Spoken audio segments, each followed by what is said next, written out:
В эфире новости, в студии Василий Радченко. Здравствуйте. Смотрите в программе.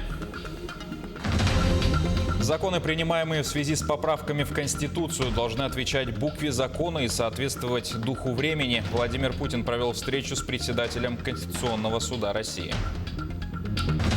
Вакцину против COVID-19 для животных создадут в начале следующего года. В Якутске открываются первые елочные базары. Якутлесресурс предлагает законно приобрести живой символ праздника.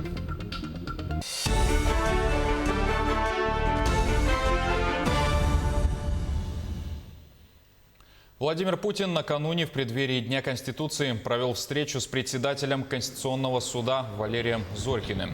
Во время беседы президент подчеркнул важность того, чтобы законы, принимаемые в развитии новых положений Конституции, в точности соответствовали букве и духу поправок.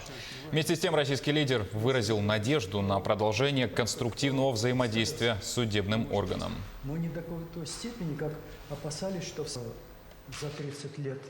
На что хотел бы обратить внимание. Сейчас, вы видите, Государственная Дума, Совет Федерации принимают законы в развитии нового положения Конституции. И здесь, конечно, очень важно, чтобы эти федеральные законы, принимаемые Федеральным собранием, в точности соответствовали и букве, и духу поправок в Конституцию. Четырехстороннее соглашение для сдерживания роста цен на продовольственные товары подпишут производители, торговые сети, Минсельхоз и Минпромторг России. Такое решение приняли в правительстве страны по итогам совещания о динамике цен 10 декабря. Задачу принять меры по ситуации на продовольственном рынке поставил президент России Владимир Путин, говорится в сообщении. Детали этого проекта до 21 декабря проработает Минэкономразвития страны. Для мониторинга подготовят дорожную карту по созданию единого структурированного справочника-каталога социально значимых товаров. Срок выполнения – 15 января. Все регионы Дальнего Востока получили вакцину от коронавируса. Последним препараты получил Камчатский край. Первыми на Дальнем Востоке к вакцинации населения приступили на Сахалине. Островной регион получил 300 доз. Якутия также получила партию в количестве 300 прививок. Тему продолжит Анна Васильева. В Минпромторге страны уверены, высокая динамика производства отечественной вакцины от коронавируса «Спутник Ви» позволит ускорить вакцинацию всех жителей России. Несмотря на то, что препарат требует особого температурного режима хранения и транспортировки, на сегодня его получили практически все регионы. В целом, в рамках реализации поставленных задач президентом и председателем правительства, мы буквально только что завершили у него совещание. Наши производители, взятые на себя обязательства, выполняют. Даже могу сказать более оптимистично, те графики, которые мы давали на декабрь месяц по производству и по вводу в гражданский оборот, будет результат даже лучше по концу месяца.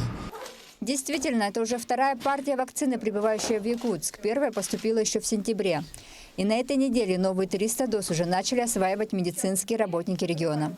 Вакцинацию проводят двукратно с интервалом в 21 день. К слову, «Спутник Ви» или «Гамковид-Вак» предназначена только для лиц с 18 до 60 лет и может вызывать побочные эффекты. Однако это лишь местная реакция организма, успокаивают врачи. Как написано в инструкции вакцины, первые 2 дня может быть гриппоподобное состояние у человека. Это может повышение температуры тела, озноб, миалгия, артралгия. Но это побочные действия проходят через 1-2 дня. Также вакцина имеет ряд противопоказаний. Ее нельзя получать детям до 18 лет, беременным, кормящим женщинам, а также лицам с некоторыми хроническими заболеваниями. Впрочем, вышеуказанные категории граждан могут безбоязненно и абсолютно бесплатно привиться от гриппа. Время еще есть. Прививочная кампания стартовала в республике в конце августа и завершится в середине этого месяца. Медицинские работники, несмотря на огромную нагрузку по работе с ковидной инфекцией, выделили специалистов для проведения прививочной работы. Прививочные бригады приходят в трудовые коллективы и школы, но отклик недостаточный. Родители игнорируют или отказываются от проведения прививок среди школьников. На сегодняшний день лабораторный мониторинг показывает циркуляцию вирусов негриппозной этиологии. И заболеваемость стабилизировалась в последние 2 недели. Поэтому проведение профилактических прививок возможно и нужно. Тем более, что по рекомендации ВОЗ в этом сезоне полностью обновлен штаммовый состав. Теперь вакцина против гриппа содержит иммуномодуляторы, а значит повышает иммунитет в целом и подходит как взрослым, так и детям с 6 лет. Что же касается вакцины от коронавирусной инфекции, то взрослое население республики сможет получить ее в следующем году. Анна Васильева, Илья Сыромятников, Якутск. Вакцину против COVID-19 для животных создадут в январе 2021 года в России. Далее потребуется время на регистрацию. К производству в больших количествах этого иммунобиологического препарата для животных ведомство уже готово, заявил руководитель Россельхознадзора.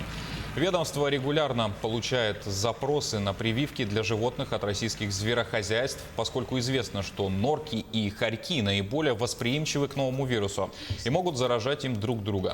По данным службы, в российских звероводческих хозяйствах содержится порядка 100 тысяч норок, более 50 тысяч соболей и почти 7 тысяч хорьков.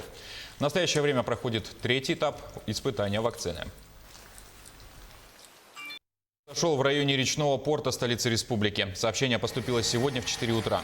Сказано, что возгорание случилось в частном гараже в переулке Энергетиков. На момент прибытия пожарного подразделения через 5 минут горели кооперативные гаражи открытым огнем.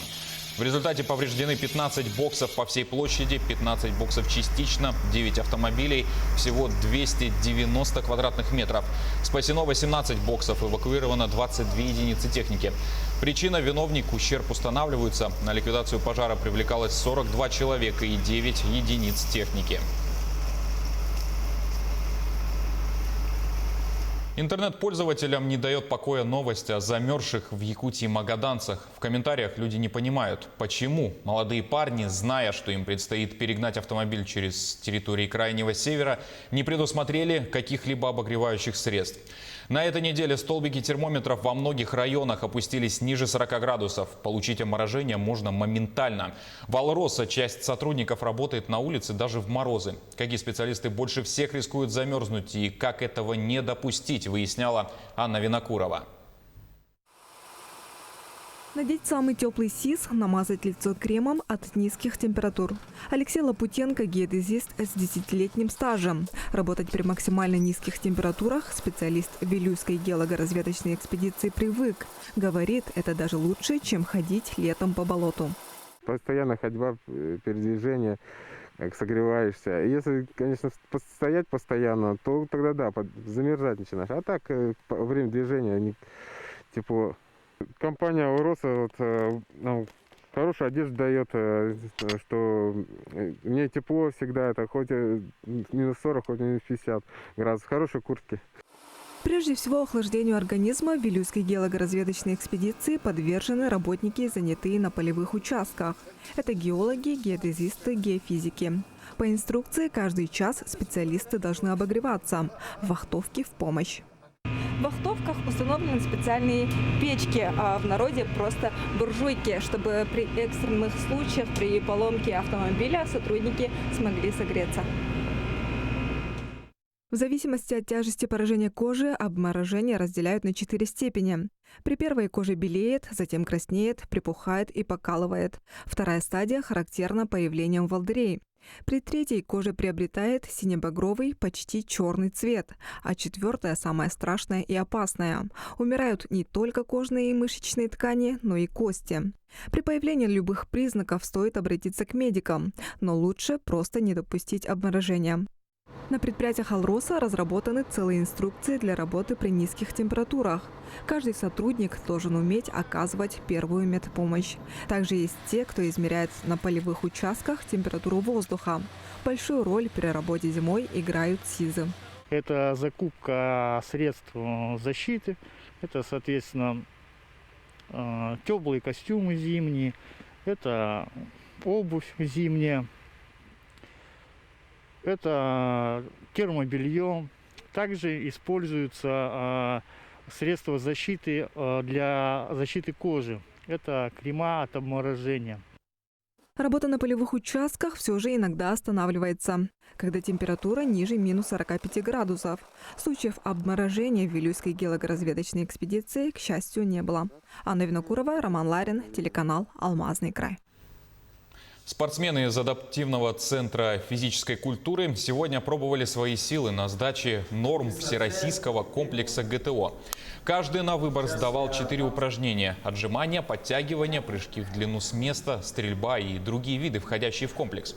В 2017 году Якутия попала в список регионов, где проходила апробация комплекса ГТО, и с того же времени началась разработка комплексов и нормативов для людей с ограниченными возможностями здоровья.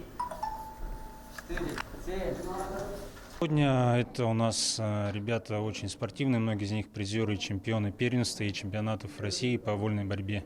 Это вот сегодня они пришли. Дальше подойдут спортсмены по легкой атлетике и по другим видам спорта.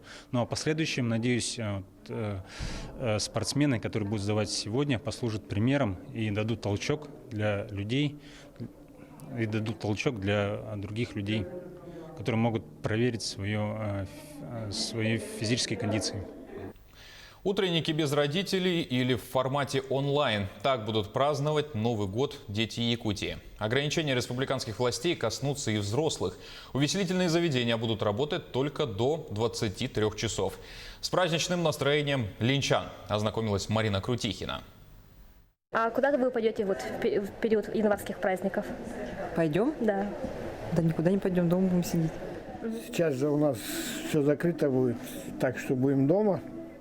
А что, у нас можно куда-то идти в январские каникулы? Нет, никуда не собираемся. Большинство опрошенных линчан на новогодние праздники останутся дома. Не потому, что хотят полежать на диване. Идти просто некуда. Все культурные и массовые мероприятия под запретом до 15 января. Попросили власти республики воздержаться и от корпоративов. Владельцы ресторанов и кафе, скорее всего, снова понесут убытки. Даже сейчас им приходится работать по сокращенному графику с 8 утра до 23 вечера.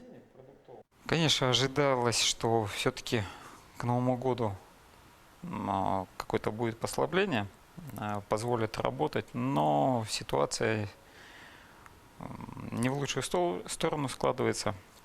И продленные ограничения, вновь введенные, они, конечно, не позволяют людям полноценно справить праздник, так как они привыкли массово, культурно, с весельем.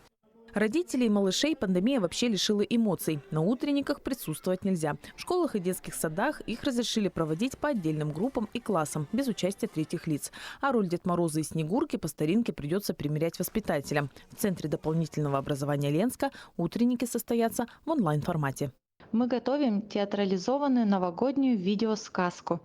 Наш художественный руководитель разработал сценарий. Актерами являются сотрудники и обучающиеся СРГ. Готовое видео планируем распространить в социальных сетях и направить в поселение района.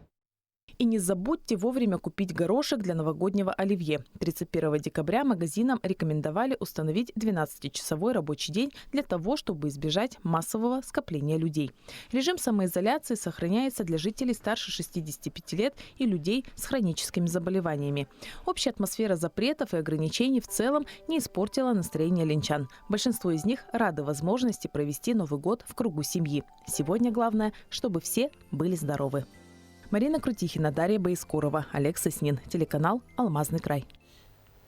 В Якутске открываются первые елочные базары. Приобрести живой атрибут новогодних праздников можно на базе ГАО «Якутлесресурс» по улице Кеша Алексеева, 9/1.